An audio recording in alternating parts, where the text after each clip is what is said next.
Hi, my name is Kevin Dargan. I'm a Maryknoll Brother. Welcome to our Facebook ministry group.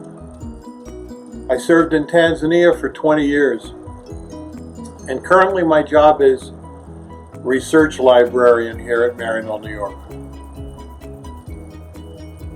The question that we talked about was how do the Gospels become lived by the charism of a Maryknoll Brother?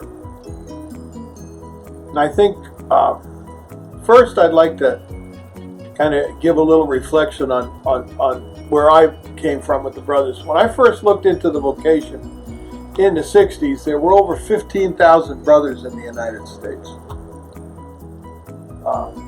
I kind of did other work for a couple of years, soup kitchens, taught confraternity, Christian doctrine, and then in the 70s I looked into it again. There were about 10,000 brothers in the United States.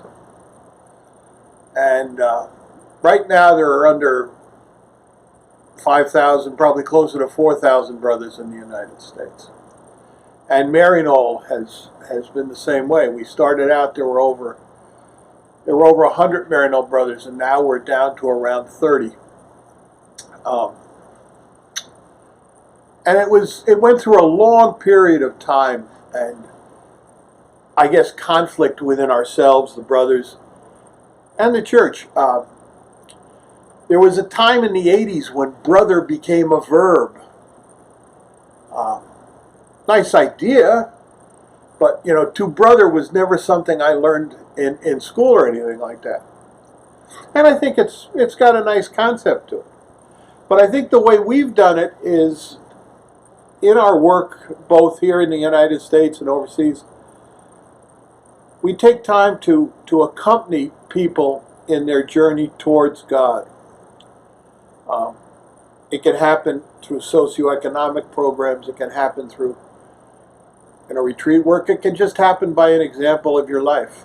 I think every brother has to have a commitment to the Eucharist, to God, to the message of Jesus. And I think that's the only thing that makes what we do any different than a humanitarian.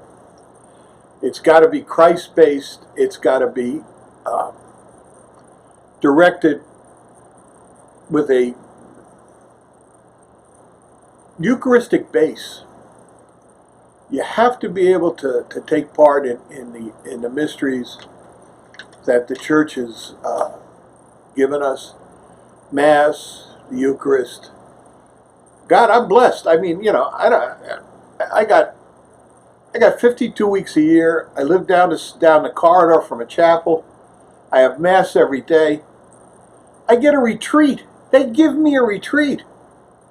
I mean, we have such a beautiful part of our lives reflected here. And I think that's what draws me to Maryknoll. It's definitely kept me in. It's not because the work is easy. I was born in New York City, and I went to Tanzania to do urban ministry. And when they showed me the town that I was going to work in, I kind of talked to the regional superior, and I said, this is not a city. Sadly, mistaken, of course, on my part. But coming from New York City, things were alive all night long, noise and everything like that. And when I got to my first city, we still had hyenas running into the backyards of certain places. But the reflection, the people I worked with, I mean, it didn't matter what I did. I've done everything from literacy programs to running a pork factory to teaching in high schools and colleges. And I think it all has to be based on a relationship with God. And that's what I found Maryknoll's allowed me to do. It's been a very broad, supportive life. And all I got to say is, it's not a bad life. try it. You know, we have two candidates in Maryknoll right now, and that's a big time for us right now. I mean, you know, really and truly. So thanks. Join our Facebook Vocation Ministry Group to find out more about a vocation with Maryknoll. Blessings.